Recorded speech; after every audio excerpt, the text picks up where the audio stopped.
Mais c'est un code Mm. qu'on nous a mis. Finalement, c'est un code, on en revient au code génétique, hein. Naturellement, physiologiquement, on suit un code déjà à l'intérieur. Ouais, C'est bon ça, bien sûr. c'est bon comme image, c'est ça. C'est qu'on suit déjà un code génétique. Et ben, c'est pas facile de casser son code génétique. Ça prend du Ça courage. prend du courage, ça prend une bonne dose de volonté, volonté qui n'est pas inépuisable. Souvenez-vous-en, c'est un réservoir, la volonté. Et on vous rappelle qu'en hiver, c'est le moment de le remplir, de vous calmer, de rester au calme, etc., de prendre votre temps.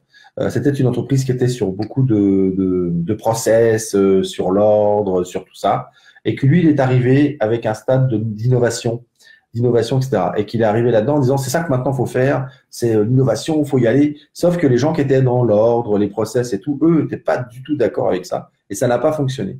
Et la morale de ça, c'est de dire, OK, cassez les codes, allez-y, sauf que soyez OK avec le fait que les gens en face ne vont peut-être pas vous suivre, ne vont peut-être pas adhérer à ce que vous essayez de mettre en place, à vos transformations. C'est ce qui se passe quand quelqu'un travaille dans une famille, travaille sur lui, et puis qu'il rentre, et puis que le conjoint, lui, travaille pas sur lui, et du coup, il y a une scission qui se fait.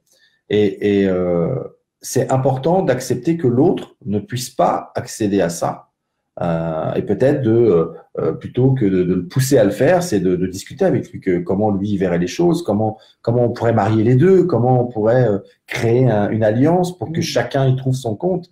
Et finalement, on s'apercevrait qu'au bout d'un moment, le deuxième, en voyant ce que ça peut permettre tout ça, aurait envie lui de venir. Donc c'est hyper important. Et il faut pas vous empêcher de casser les codes parce que les autres vont pas vous suivre. Alors, justement, j'ai une question pour vous. Est-ce que vous avez envie de rester là? Est-ce que vous avez envie de survivre ou vous avez envie de vivre? Et donc, si vous avez envie de vivre, qu'est-ce que vous devez casser comme code? Quels sont les liens que vous devez couper?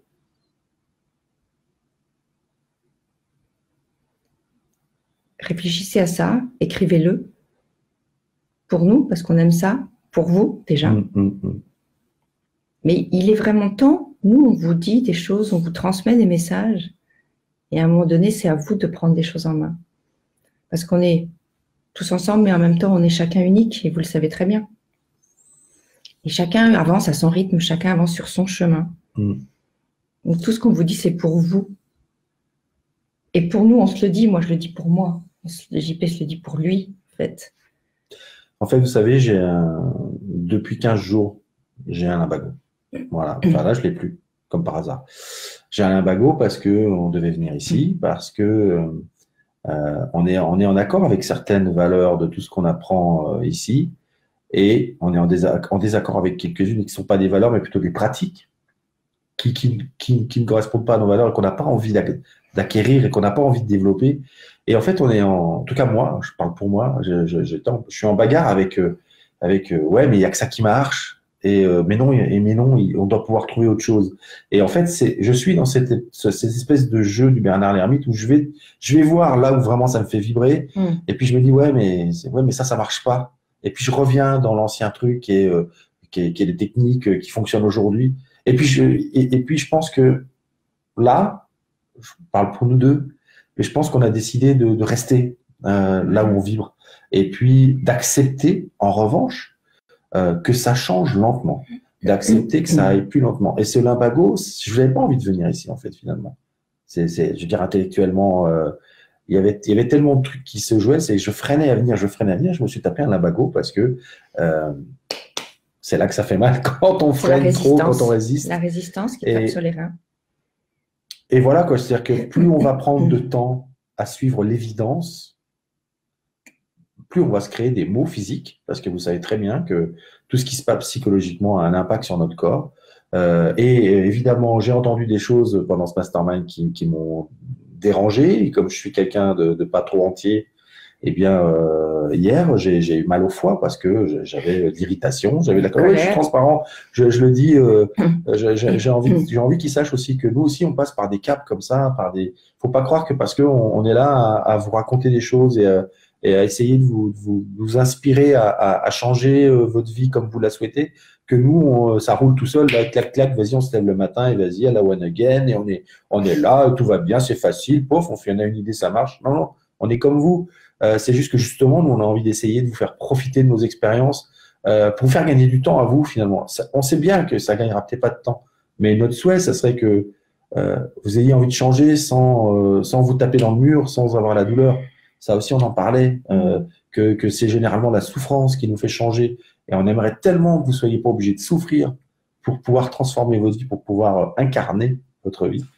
Voilà pourquoi je vous ai raconté ça. J'espère que ça peut vous servir. Et en même temps, ce que tu dis est super intéressant parce que je pense, et on a vraiment l'impression, en tout cas moi je ressens ça, il me semble que pour grandir, on est presque obligé d'avoir des souffrances. Elles peuvent être toutes petites, hein, mais c'est les souffrances qui nous font grandir. Tant qu'il nous arrive rien, finalement, on est dans un truc, tout va bien, on se rend même pas compte, on regarde même pas. Donc, peut-être que plus que de vous faire gagner du temps, c'est au moins de vous ouvrir les yeux, de semer des graines. Et après, chacun les prend à son niveau, chacun les arrose comme il veut. Mais on essaie de vous semer des graines en fonction de ce qui nous arrive, de ce que nous on vit. Ouais, parce que finalement, on est aussi là pour s'entraider.